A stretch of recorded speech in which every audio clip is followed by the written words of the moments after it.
Good morning, friends. So, is my voice audible to all of you?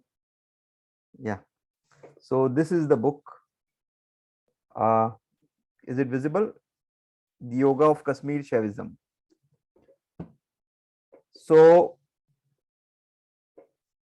this is written by Swami Sankarananda, and he's from New York, and he had come to India in search of his being. Actually, it is said that people means living in big cities, big countries, they actually want to search themselves, and they come to India for that thing. And in 1970, he came to India, and then he got acquainted with Baba Muktananda. So he was one of the means Sevites, the Kashmiri Sevite. So he learned from Baba for 12 years, and now he has got this book, and he has very concisely given us an overview of what Kashmir Shaivism is. So to start with, I would introduce you to the origin of Kashmir Shaivism. Kashmir Shaivism actually started when during the 9th century. There was a sage called Vasu Gupta. He had a dream of the Shiva. Shiva told him that there is a lot of disbalance and lot of uh, sort of like the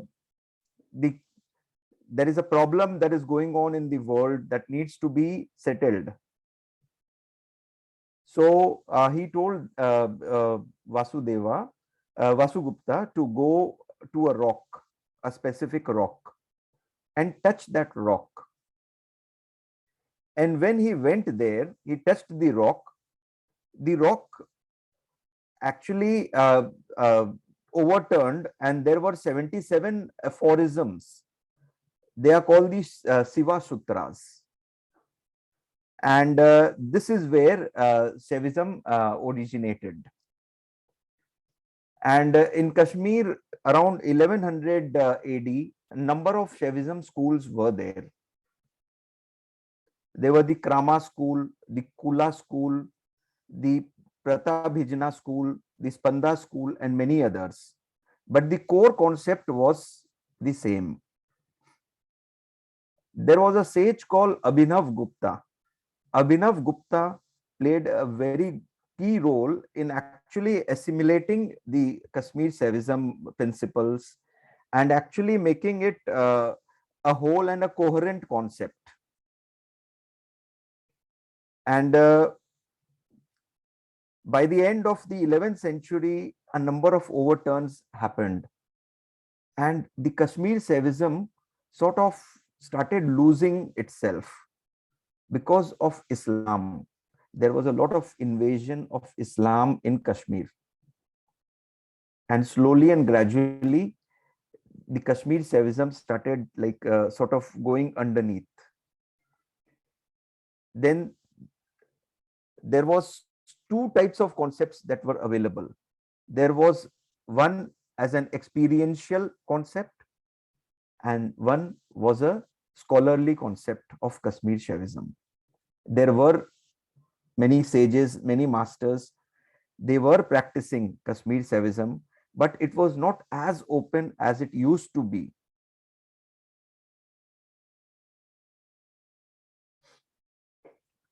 Kashmir Shaivism is the study of consciousness, and it believes that there is infinity in the consciousness, and there is no limit. It is without any limit.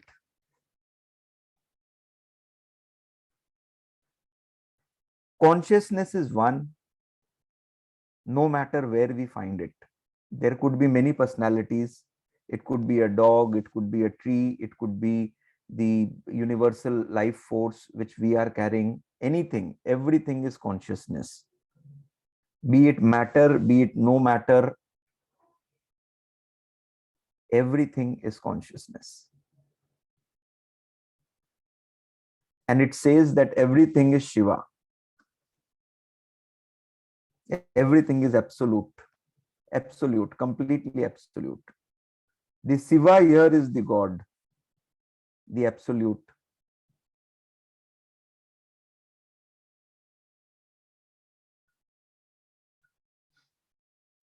Kashmir Shaivism is not only a food for the intellect, it also has a direct nurturance to the soul and consciousness itself. It is experienced through the inner contact only. You cannot if you go on to the conceptual part of it, it cannot be experienced like that. We can just keep on speaking about Kashmir Shaivism, but unless you have experience of that thing, that consciousness within you, you cannot have that actual taste of the Shaivism. So we also have one small practice at the end of the session, so that we can just have a look at what the concept is all about.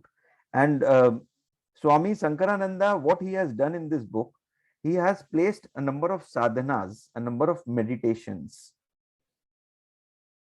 By the end of every chapter, there is one meditation he has placed, because only through the sadhana, through the meditations, can that realization happen. The worldview of Shaivism is compassion in the extreme. That love, that awareness, the compassion.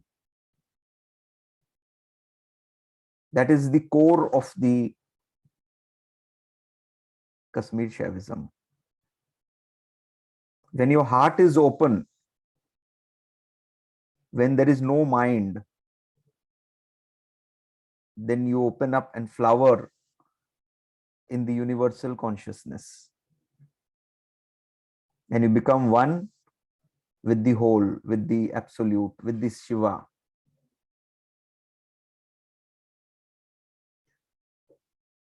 There is no sin, and at the innermost, every being is divine. Everybody has that essence of Shiva in them.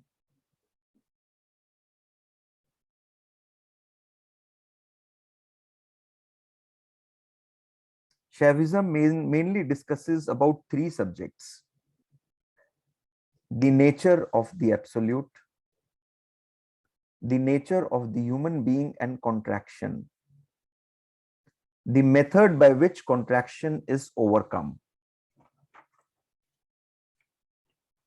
Now, the nature of the absolute. The nature of the absolute is about God, about the Shiva, how the Shiva is the universal consciousness, how Shiva is present in every element, how he is there in every breath we take, how he is there in everything we do, how he is there in every thought we have, how he is there omnipresent in every single bit of us, in every single bit of the universal life force. Every atom is Shiva, every cell is Shiva, every matter is Shiva, every no matter is Shiva. There is only Shiva and there is nothing else. And God and Shiva combined together is the universal consciousness. Over here, the protrusion of God is in the form of Shiva. And even the Shakti is involved over here, mind you. Shiva and Shakti combined is the Shiva. When they say God, that Shiva and Shakti is also there. So somewhat I could relate that some essence of Tantra is also involved in this concept. And Actually, like the way our scriptures have been laid down, the way things have come up, it is so complete and whole. Like everything takes you to that source, be it through Tantra, be it through Kashmir Shaivism.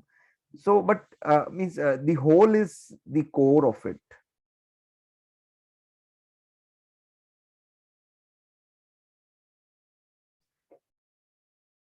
So, the nature of the being and contraction. What has happened over time?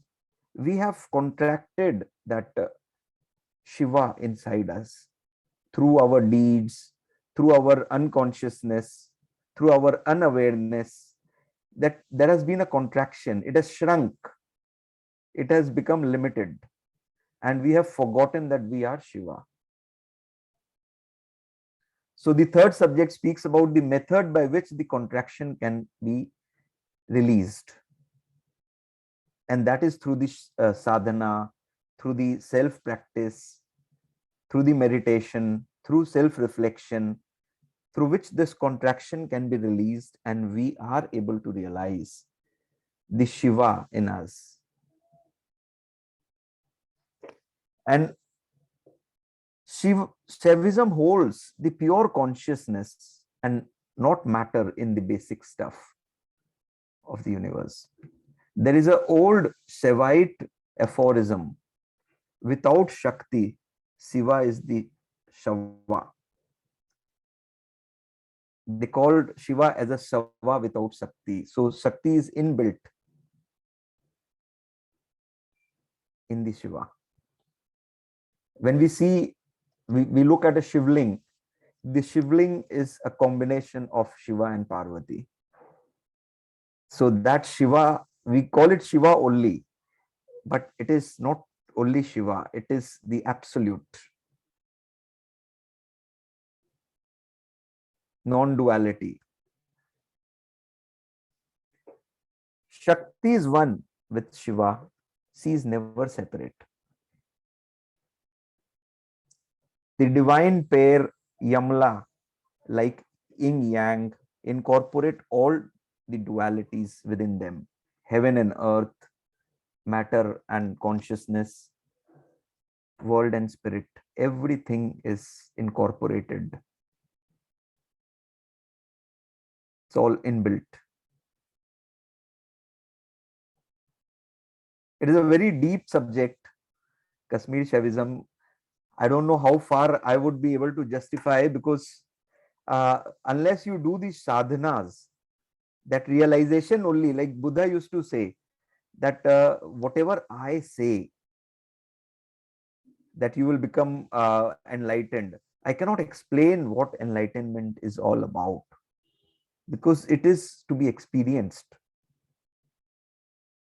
If I tell you enlightenment is like a big fireball, it is green in color, it is red in color, it is yellow in color, but your understanding of enlightenment could be different,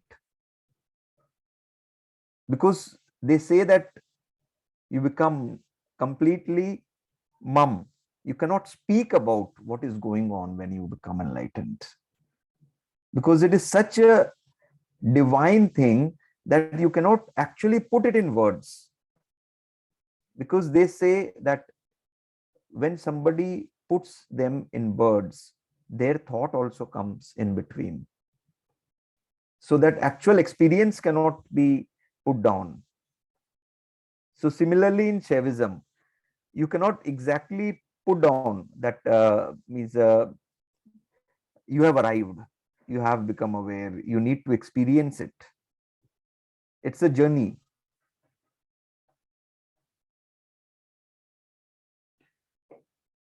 Shaivism cannot be fully understood without Shakti part, the real spiritual awakening. Shakti part is the sadhana. If you don't do the sadhana, you cannot realize. And the more expanded your awareness becomes, the more acceptance we have. And the more acceptance we have, we become more open to the universal forces. Yes, Aditya. So, Amitji, what I am understanding is these are more techniques, and it has been taught from gurus to students. Yes, Actually, there is no book on these things, because you cannot say it in words, and yeah, if you go into the technique, it's all about experience. yes, So I don't think there are actually any books on Tantra or even Kashmiri Shaivism. We can't say, they just try to express what is Tantra, what is Kashmiri Shaivism, but it's techniques that are given from gurus to students. And here, possibly, we are trying to intellectualize it so that yeah, we get open to the practices. right, Sometimes if we get to the right practices, only experience can tell us. right. Like in the life force management, which you have very beautifully guided us through many concepts. And I was discussing with Aditya that we should actually have some one-to-one sessions also, so that like a group session, because he has so beautifully given us the taste of so many concepts, so many things. I think he has covered almost everything related to Tantra, related to the spiritual practices. And the experiential element is the core out there. Once you experience, then you don't have to speak out. Even Osho used to say this, like uh, when you become the Buddha, like you just become mum. He used to say that there was a dialogue between Kabira and one more sage. So means one of the best sages like available. And what happened, they sat together, so everybody thought that they will speak a lot, very much they will speak. So they sat down for almost like 3-4 hours, and nobody spoke anything. Then somebody from the crowd asked them that we thought that we will get a beautiful talk out of both of you. You will be chit chatting this, that. Then Kabira said that Farid, yes, Farid and Kabir, yes. So then Kabir said that we spoke a lot. We spoke a lot without speaking. And it was such a joyous experience that it is as though many years passed out and we have been speaking to each other. That was the speech of the consciousness. So that is the power, that is the realization Yes. which a sage has once he is enlightened. And I think when even Parvati was asking Shiva that, everybody in the world is in so much pain, and I am not able to see. You are such a wisdom person. Please give us something to the world. So Shiva The said, 112 meditation yes, techniques. so this is Yes. the start of Yeah. Tantra, right? Yeah. This is where the Vigyan Bhairava Tantra started from this. Yeah. That he said that, see, I can't give you solutions, but I'll give you techniques. You go through the techniques, you will have the realization. So he did not speak any word. Vigyan Bhairava Tantra is not about any discourse or understanding. It is about only techniques. He say, go through the techniques and you will have the experience. And you Exactly. have to actually do that sadhana of these techniques. Similarly, in the Shiva Sutra, there was also a dialogue between the Shiva and the Sakti over here. And that dialogue, through the dialogue, these 77, like it was overturned by Vasu Gupta, but actually there was a dialogue also involved. So that thing happened in that fashion also. So that is the experiential thing. And all the sages of actual practice will not speak a lot. And I was going through this um, many books on Tantra, and they say that the master is so disguised he could be in the form of a beggar, he could be in the form of a mad person or something like that, that you cannot even understand that he's so realized. They do a masking, they mask themselves. Only the right student can find that master when his time comes. Dr. Newton also says that when your time comes, you will find the master. So, as per Kashmir Shaivism, your awareness holds the key to transformation. Use it, and life is no longer an endless trial of pain, loss, and sorrow, but the blissful abode of divinity. There is Shiva and nothing but Shiva everywhere in everything. Even in the pain, even in the sorrow, even in the grief, there is Shiva. There's a one thing which I means understood, Aditya, like through the spiritual journey, that life is a puzzle, a game of puzzle. The puzzles, the pieces of the puzzles are thrown in different directions. And when you are blind, without awareness, you keep searching for these pieces, but you don't find it. And you have pain, you have sorrow, you keep getting stuck somewhere because you could not find them. But with awareness, with open eyes, you can see these pieces and you can make the puzzle complete. And once it is complete, you are enlightened. So wonderful. And as you are talking about the puzzle, one thing I would like to add, it's also multi-dimensional. Yes. These puzzles are there multi. So we, for one incident, we start thinking from only one angle. But it is like it has so many multiple ways to for one incident to happen. Like, okay, I have, for example, the insecurity, but it's just not from childhood. You need to look at your family tree, you need to look at your past lives, you need to look at your projections. So many ways, different ways to look at it. And the more we are expanding our awareness, the more these things come into our consciousness. So we start having a multi-dimensional view about the concept rather than like a linear view. Yeah, that is very true.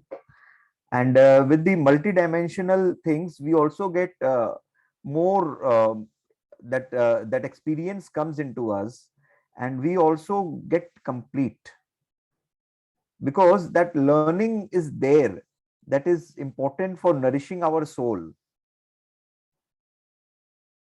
Like there is a saying that Socrates had a wife who was very, very sort of a big taskmaster.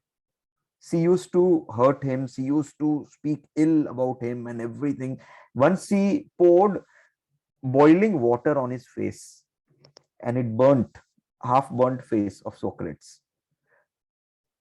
So everybody in the village knew that he's very much like knowledgeable and this that, but he's very sort of pained by his wife. So once a young man came to Socrates and he asked him, um, "Sir, Swamiji, I want to get married."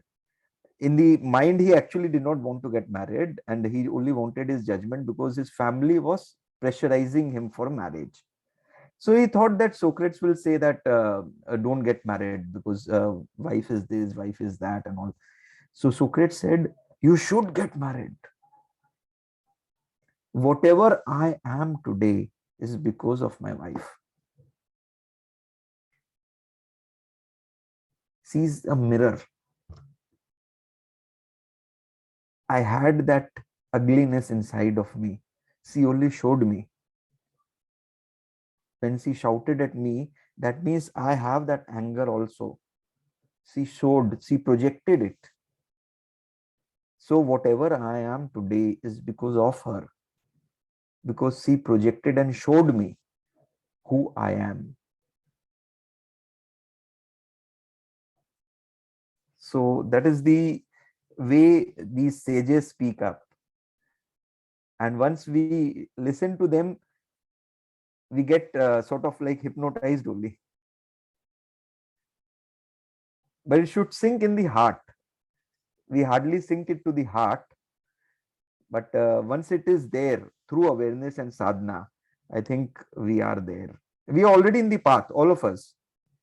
Because Dr. Newton says that if you are sitting in this class, that means you are in the journey. You could be maybe 10 kilometers, somebody could be 100, somebody could be 1000, but everybody has started the journey. Otherwise, you cannot be.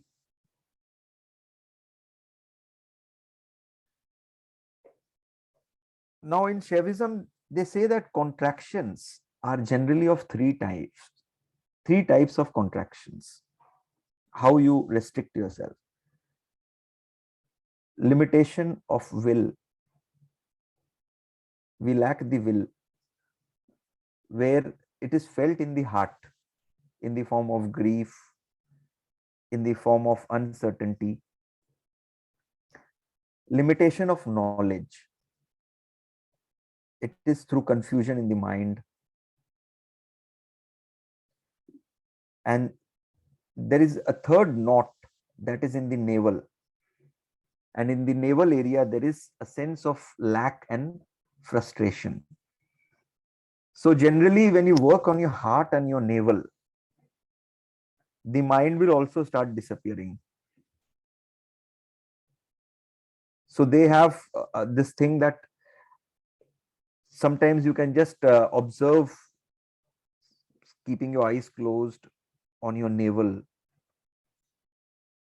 what is going on, how you feel, what sort of sensations are going on.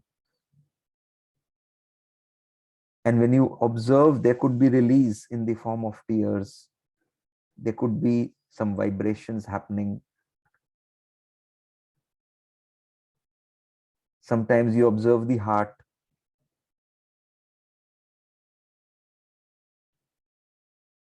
Heart is supposed to be the flower of everything. It can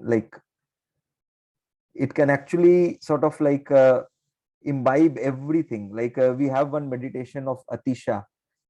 Aditya had guided us Atisha meditation. So their heart is so important. Atisha heart meditation. And it was uncovered by Osho, Master Osho. So we have so many beautiful things. And this journey has been really so wonderful that I would just thank Aditya that we were the chosen ones. And we could get together, and we want to take it further. So with the grace of the Guru, with the grace of Shiva, can we now go for the meditation, a short meditation? Yes, very much, Amitji. And you said contraction is of three types: limitation Yeah. of will, limitation of knowledge. What was the third one? And the third knot, that is, there are three knots actually. Okay. So the third one is on the navel. Okay. Navel. And that is the lack of sense of lack and frustration we store in the navel area. Okay. Yeah. So wherever we are, we just close our eyes, put your specs off, feel very comfortable, very relaxed.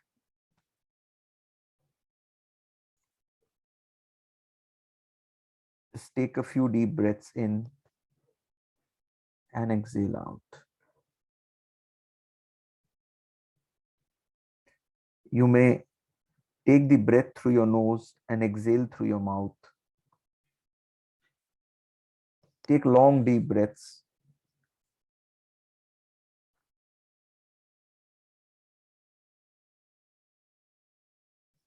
And exhale. Very nice.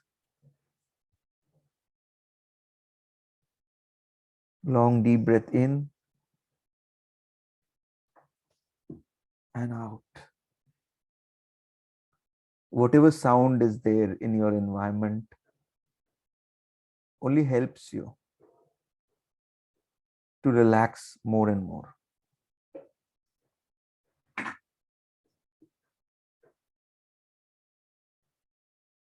Whatever thoughts are going on in your mind, just let it pass like clouds in the sky,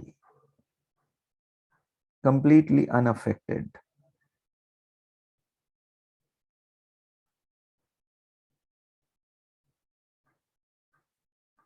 Only breath is the key. The breath is coming in and going out. Now you breathe through your heart and breathe out through your navel. Observe that when you breathe in, you are breathing through the heart. And when you breathe out through the navel. How does it feel?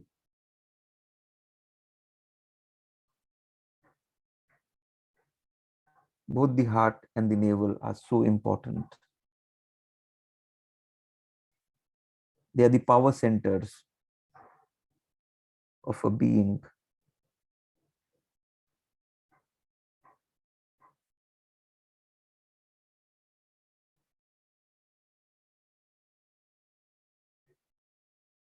I will count you down from 10 to 1. You continue breathing through your heart and breathing out through your navel.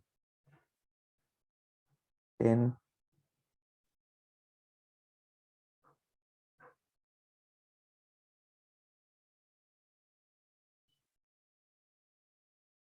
9,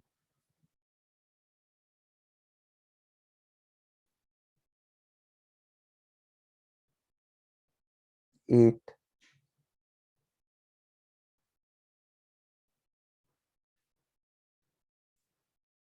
7, 6, 5, 4,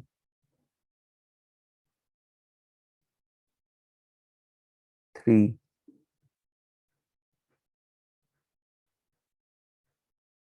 2,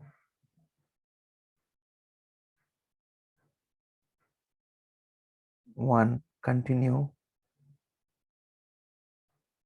breathing through your heart and breathing out through your navel.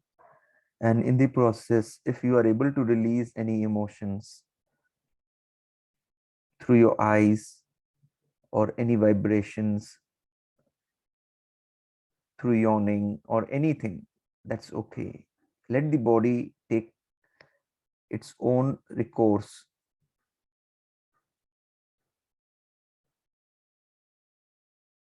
Just be.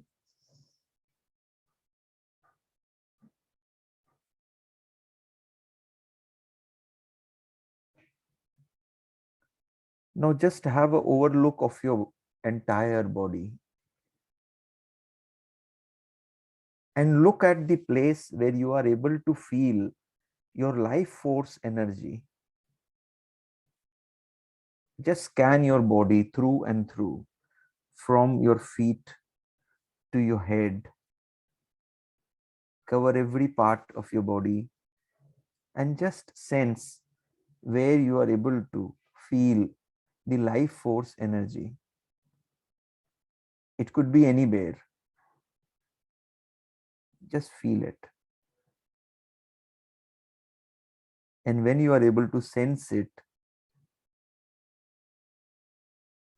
start expanding this life force.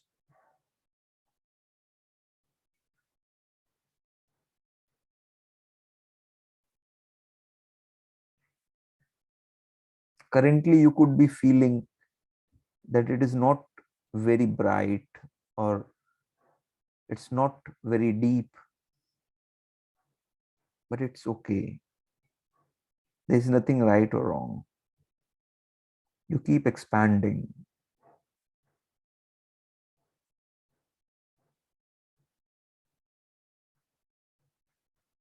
Loosen up yourself completely.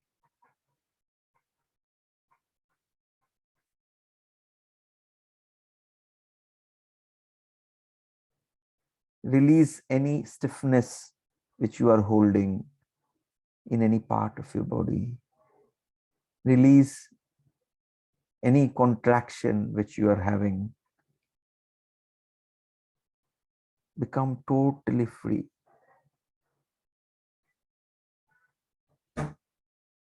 And continuing this, you just have a mental note, a mental affirmation that I am Shiva. You just repeat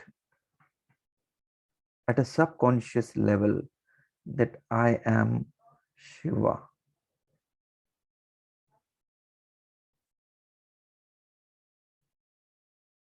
I am Shiva.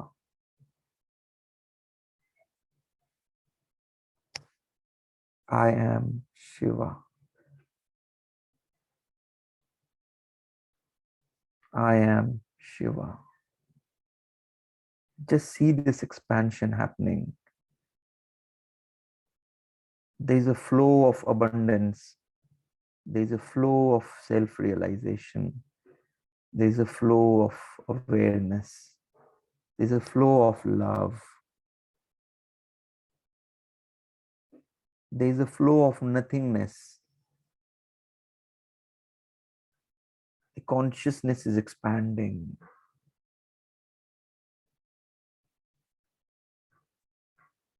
The Shiva is becoming complete. The contractions are dropping. The wholeness is coming. I am Shiva, the power. I am Shiva, the absolute.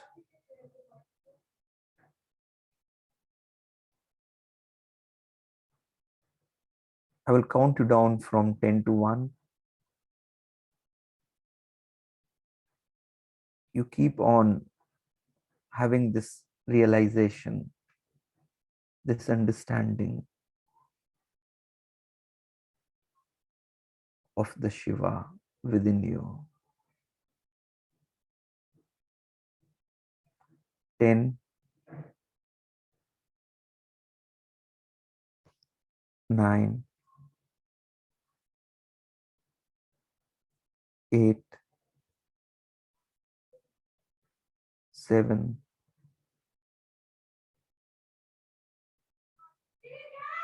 6, 5, 4. You slowly come back. 3, 2. Rub your hands and gently put on your eyes, feeling completely refreshed.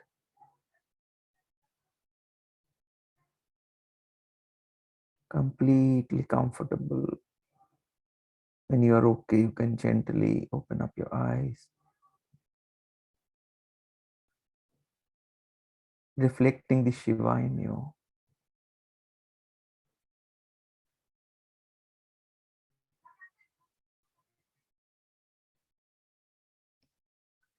Good morning, Shiva.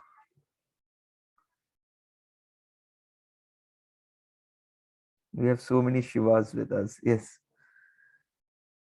Thank you. How do you feel, friends? Now we can have some sharings.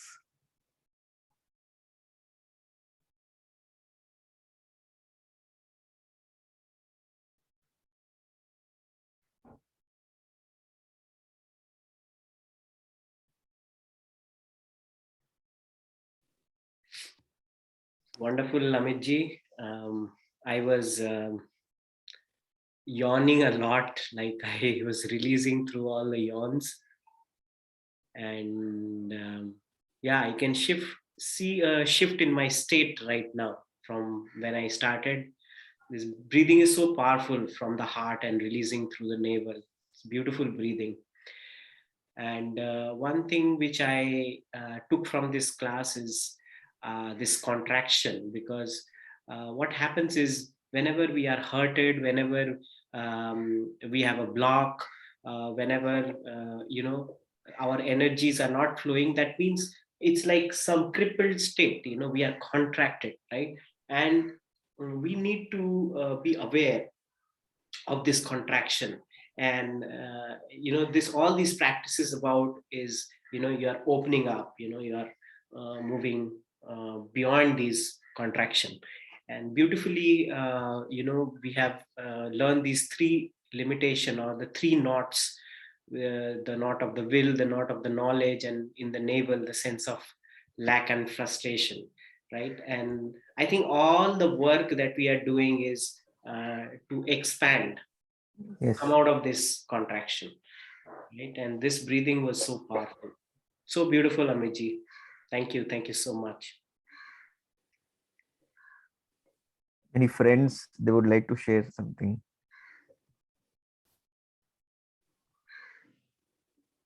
So we have a lot of chats also here. Mayurji saying different meditation. Thank you, Jayaji. Thank you, Amitji. Feeling light. Ritu said really nice. Feeling light in the body. Nayana is saying. So yes, we always feel light, and it's journey from the darkness to the light all the time. Yeah. So wonderful. So any other friend they would like to share? Yes, please, Mansi. Hi, good morning. Good morning, Amit, and good morning, Aditya. So, I think when he was getting us out of this zone of being the Shiva, I mean, I couldn't get out.